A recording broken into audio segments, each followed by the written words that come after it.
날마다 행복한 묵상 2023년 46번째죠.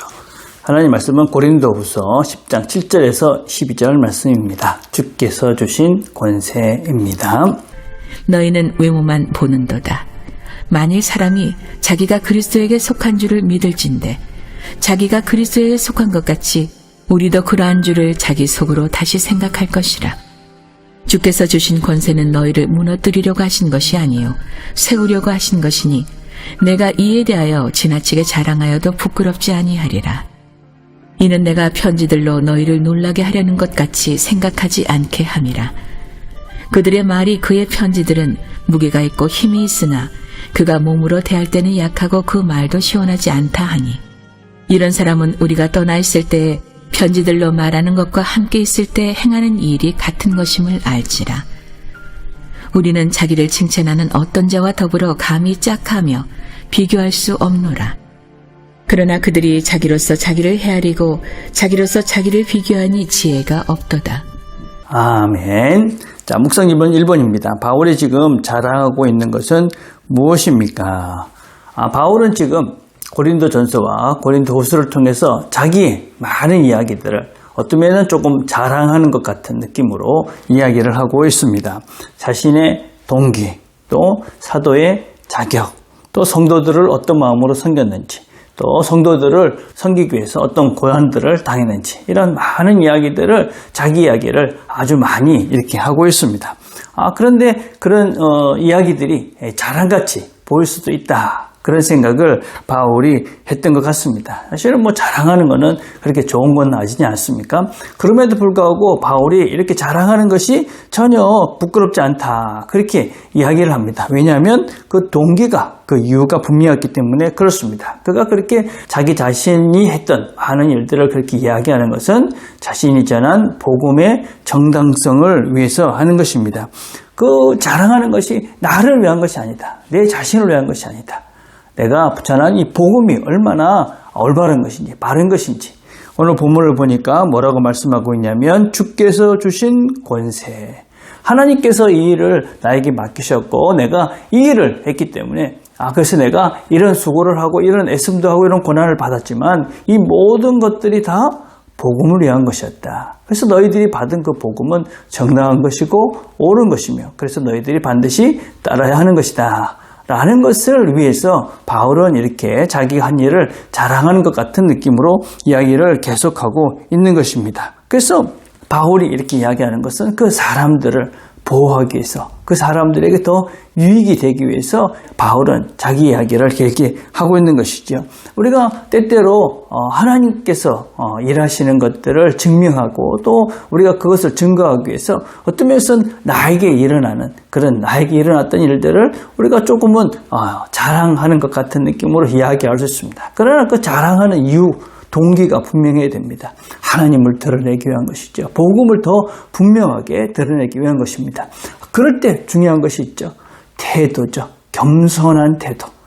이것이 하나님께서 나에게 허락하셔서 하나님이 주신 은혜로 내가 이 일을 한다. 그래서 겸손한 태도로 바울은 이야기를 하는 것이 내가 너희들한테 이렇게 이야기하는데 겸손하게 하나님께서 주신 은혜 때문에 한다. 그런 겸손한 태도를 견지하면서 자신 이야기를 계속 해가고 있는 것이죠. 그래서 우리는 하나님께서 하신 일들을 전가할 때는 담대하게 확신을 가지고 전가하지만 또 우리가 전하는 우리의 태도는 겸손하게 하나님이 은혜를 베푸셔서 일을 한다.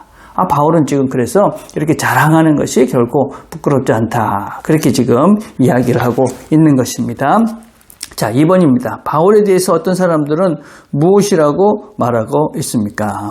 10절에 보니까 바울에 대해서 그 사람이 편지 쓴 거 보니까 아주 힘이 있고 무게가 있어 보이는데 실제로 만나보니까 몸은 약하고 또 말도 잘 못하고 그렇다.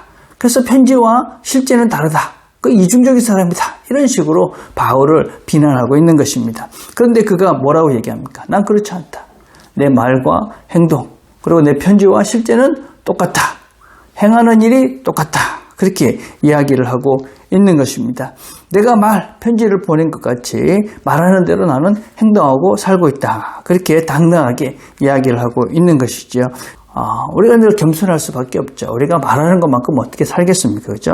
그럼에도 불구하고 우리는 말하는 것을 살아낼 수 있도록 또 살아내려고 애쓰고 노력하는 그런 것들이 실제 삶 속에서 있어야 하는 것이죠. 말과 삶이 다르다.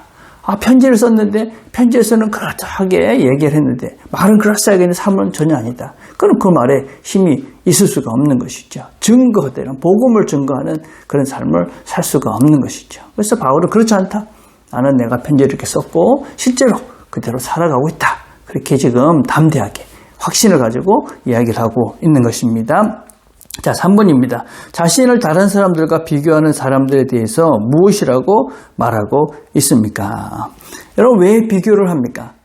비교를 하면서 저 사람은 나보다 못해 이러면서 자기의 어떤 헛된 자반심에 빠지기 위해서 그래서 스스로를 위로하면서 어떤 면에서는 하양태보를 부추기는 태도가 바로 이 비교하는 것이죠. 우리가 누구를 자꾸 비교하기 시작하면 나보다 못한 사람들을 자꾸 찾다가 저 사람보다 내가 나으니까 저 사람보다 나으니까 이러면서 계속 떨어지면서 퇴보하는 그런 삶을 삽니다.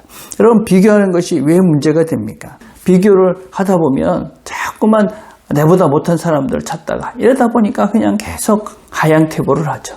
또 다른 것은 비교를 하다 보면 나보다 못한 것들을 자꾸 보려고 하죠. 그러니까 부정적인 것들을 자꾸만 보게 되는 것이죠. 우리가 좋은 거를 보고 정말 긍정적인 비교를 하는 것은 우리가 비교한다는 것보다는 배우는 자세라고 얘기하는 거죠.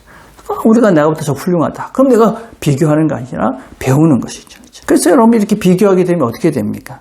질투하고 헛된 자만에 빠지게 되고 헛된 경쟁을 하게 되고 교만해지고 그러면서 자꾸만 자기 자신이 더 큰 죄 속에 또 퇴보하는 인생을 사는 것이죠. 성경이 그래서 뭐라고 이야기를 하고 있습니까? 자기를 비교하니 지혜가 없도다. 지혜가 없는 사람, 이런 사람들이 하나님을 잘 모르는 사람들이 이렇게 비교하고 한다.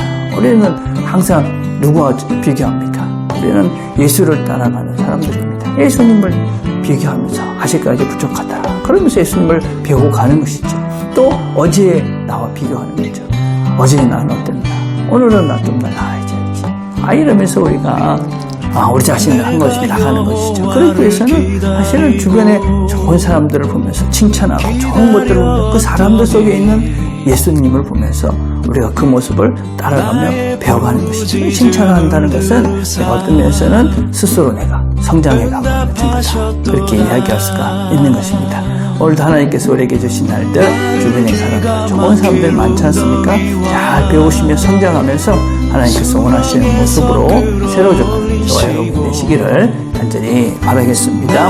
오늘 함께 드릴 기도는 비교가 아닌 격려와 칭찬이 사람이 되도록 기도했으면 좋겠습니다. 기도하겠습니다. 하나님 감사합니다. 오늘도 함께 말씀을 들었습니다. 들은 말씀을 우리가 잘 기억하고 이 하루도 우리가 다른 사람과 비교하는 것이 아니라 주님을 잘 바라보고 또 주변의 사람들을 통해서 예수의 모습을 발견하고 날마다 성장해가는 이 하루가 되도록 은혜를 베풀어 주시옵소서. 예수님의 이름으로 기도드립니다. 아멘.